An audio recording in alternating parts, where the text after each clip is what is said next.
Mark, I come to you first. Do you agree with Brett Favre in this statement? Well, if they get through Chicago, right, if they can get through Chicago, that's a big if. I don't think they're going to get through Chicago, but if they could get through Chicago and Foles could come out of that game healthy and confident. Remember last year going to the playoffs, he wasn't playing very well the last couple games of the season. Then he gets in that game against Atlanta, and they won like 15-9 or something. I mean, you know, it came down to the last play of the game for Atlanta, and obviously defensively they stood up. And so, yeah, they are playing well. And, yeah, it is exciting. But the Bears are ridiculous defensively, and I've watched this. You go back to the 85 Bears, a defense that just drug an offense along. You can go back to the 2000 Ravens, maybe the 2002 Tampa Bay Buccaneers. You go back to the 2013 Seattle Seahawks with the Legion of Boom, 2015 Denver Broncos with the no-fly zone. I've seen defensive football teams carry an offense that maybe not be up to their kind of level. I've seen this happen before, and Chicago is unique in that they play this five-man front. They play this like 5-2 defense where they're going to get 5 one-on-ones across the board. They're going to make you keep a back in. They're going to make you keep a tight end in. They're going to make you defend that way. You look at the tight ends and the premier tight ends. The premier tight end in the league right now, Zach Ertz, is one of the premier tight ends. Would we all agree on that? Mm-hmm. You look at Chicago, they've had one tight end bust 50 yards or more this season. Like one guy, George Kittle, it took 12 targets to get him 70 yards. Other than that, not one other tight end has had over 50 yards. So their biggest weapon in the offensive passing game is the tight end position. And a lot of that is because you can't get your tight end out. Like you've got to keep 6 and 7 men in against Chicago at all times. Otherwise, your quarterback's going to get destroyed. So could this happen? Absolutely. But I don't think it's going to happen because I don't think they get through Chicago. I share your same sentiments. I think that it out of all my years of watching NFL football and playing, this 12-team put together of playoff teams, anybody has a chance. And everybody has a chance.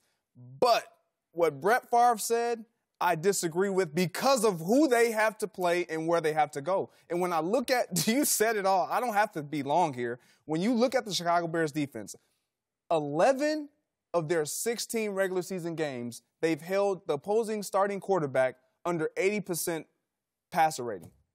Like, I want you to allow that to sink in. Like, you're not going to just come out on this Bears defense and throw the ball around like it's a walk in the park. This isn't 7-on-7. Yeah, 90, by the way, is average. Like 90, exactly. Like you're not going, hey, I got to, like in college, I got to be? Whoa! Yeah. It's not like a celebratory thing, right? Like, this is who they are. They have 3 all-pro guys, 4 Pro Bowlers, 3 all-pro guys, and you talk about taking away the tight end. Eddie Jackson is one of those reasons why they can eliminate tight ends because of his ability to cover and take the ball out of the air from opposing quarterbacks. Yeah, I wonder, guys, is something else afoot here? Is Brett Favre angling for a media job here? Is he? I mean, is that what's up? Because this came out of nowhere. First of all, false. The Eagles are not the hottest team in the league, okay? Colts and Bears have won 4 in a row. So let's just get that out. But maybe there's a relationship with Favre and Peterson that goes back a few years. Of course. And he's talking up his guy. Because there's just no chance here, okay? I know we want to talk about last year. Nick Foles got hot in the postseason. Eric, hey, that was so fun. The games were at home, okay? They were at home. They're got to go on the road now for 3 straight games. 0.0% chance the Eagles get to the Super Bowl. Maybe not the Super Bowl, but I think they'll beat the Chicago Bears. Oh. I really do. I think that, you know, they have Alshon Jeffries back there. He was out 3 games. I mean, he's had 843 yards so far this season. I like the Eagles. They came here in L.A. and beat my Rams, and they beat them pretty soundly, I got to say. I mean, it was a close game, but I thought they really controlled that football game. This is a good football team. I mean, you know, the secondary's beat up, but their defensive front is a very good defensive front. You know what worries me about Chicago? Not their defense. Their defense is great. Their offense, their quarterback, Trubisky, he has a tendency to turn it over. So for me, I like the Eagles in this game. I like Nick Foles. Nick Foles is the guy that we all count him out. I say he's a backup, but you know what? What did he do last year? He went to the Super Bowl and won what? Against who? Tom Brady, the greatest quarterback of all time, supposedly. I think he's on that hot run again. Well, can he win, you know, in Chicago and then go to New Orleans and win and possibly come here and win? I don't think he can do that, but do I think he'll beat Chicago? I think they will beat Chicago in Chicago. Let's not forget that last season when the Eagles did make that Super Bowl run, who gave them their final speech? Brett Favre. Doug Peterson. Oh, good, Doug. He brought Brett Favre in there. So I just wonder if you have a little bit of an affinity for Nick Foles because he played for the Rams. But that was there it is. Did you like now? saying? You know what? They were I felt bad for him there. I felt bad for him there. Was that your? That's a good question. Yeah. Was that your team when they were in St. When they went to St. Louis, did you just say basically, I'm done with you guys until you come back to LA? I was still a Ram fan. It was kind of tough. That was Cardinal territory. Still, I still look at it as Cardinal territory. Right. Oh, I don't know. No, he's not going to outcoach Pete Carroll. And I go back to the season. I go back to looking at Seahawks tape. And there were several games this year where multiple times against the Carolina Panthers, they were down 7 in several different occasions during the course of that game. They stayed true to who they are. Against the Green Bay Packers, they're down 14-3. They stayed true to who they are. They know who they are. Pete Carroll told me personally, listen, I was dumb in the first 2 games of the season. I thought we could be something we aren't. And that's not who we are. So I went back to what I know works. We're going to be physical. We're going to be a bully. We're going to run the ball. And in those 2 games that I just mentioned, the thing that was most impressive to me was they never came out of character. There was never panic. I don't care if you're down 14-3. This is the way we win football games. We are going to stay true to our identity. We know who we are, and that's the way we're going to go about it. So we're going to continue to run the ball. We're going to continue to try to be bullies, and eventually something will break in our favor. We'll create a big play, an explosive in the running game. We'll create an explosive in the passing game over the top, and eventually we'll find a way in the fourth quarter to bring it down to 1 possession, and we trust number 3 in a 1-possession game. That's who they are. That's what they've done. That's not going to vary. Like, I don't see Dallas going, if Dallas gets down by 10, it's going to be panic in the streets of London. Like, oh, what are we going to do? Like, we got to abandon the run. If the Seahawks are down by 10, it's okay, guys. We've been here plenty of times before. This is who we are. This is the way we're going to approach that. So do I think Jason Garrett's going to outcoach Pete Carroll? No, I don't. And that, for me, what you just said about the Dallas Cowboys and their ability to panic when the seat gets hot, when it's late in the fourth quarter. Yes, you're smiling. I see you. Pete Carroll and the Seattle Seahawks, you're not going to get that out of them. This is a team that understands this stage. They've been here. Pete Carroll, 7 of 9 of his 9 seasons have been in the playoffs. Like, he understands the level of play has to go to another level, but he doesn't have to go too far because we know who we are. We do what we do, and we do it better than you.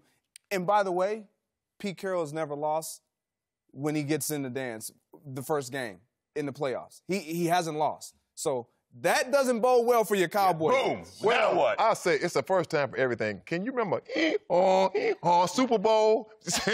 Remember that? You say who you are, run the football. He didn't run the football that time. That's So he good. got away from his game plan. Most definitely. I feel like, is he a better coach than Jason Garrett? Yes, he is.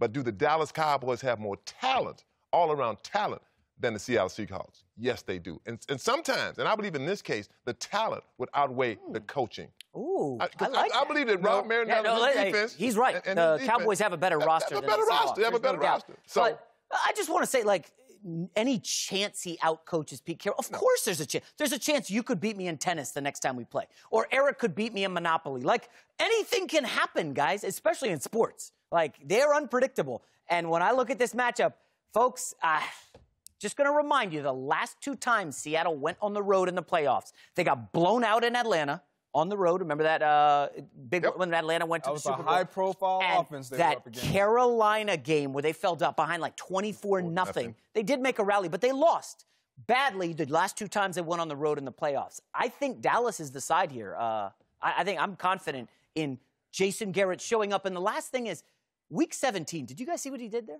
He played his guys. I know he sat some offensive linemen, but 2 years ago, before that Green Bay Packers game, he sat all his stars. They played like one series. Right. They came out a little flat, fell behind early, and I like Jason Garrett's move in Week 17. We beat him up a lot, but I like what he did. Let me tell you about talent, okay? I'm glad you're touching. Let me tell you about talent. Joe Gibbs used to say this all the time. Joe Gibbs, one of the most regal men that I've ever been around. Super Bowl champion multiple times. My head coach my first 4 years in the National Football League. Talent will make plays in the first 3 quarters. Character will win games in the fourth quarter. You say it all the time. I have seen, you know who's got great talent? Antonio Brown. Great talent. I need guys who are committed to our system, guys who are committed to one another, guys who are willing to sacrifice for one another. And I'm not saying Dallas isn't, but we make talent to be the end-all, be-all. If that were the case, there's a lot of us that would have never played the NFL. It's not always about talent. Sometimes it's about the way your talent plays together. And, you know, I agree with you. I think Dallas, I think D-line, I think the linebacking core, I think the secondary, I think O-line-wise, I think they're more talented than the Seahawks. But, again, I trust the system, and I trust the guy pulling the trigger, number 3, more than I trust anybody else. Eric, I want to ask you this question because we touched on it earlier in the week. Do you think Jason Garrett needs this win to save his job? No, I don't. I think no matter what that's Jerry's guy. You know, you got to drag him out. You know, with white horses pulling him and everything else. No, if he loses this game, he'll still be the head coach of the Dallas Cowboys. I believe that. You know, should he be is another question. That's another question. So, but will he be? I think so.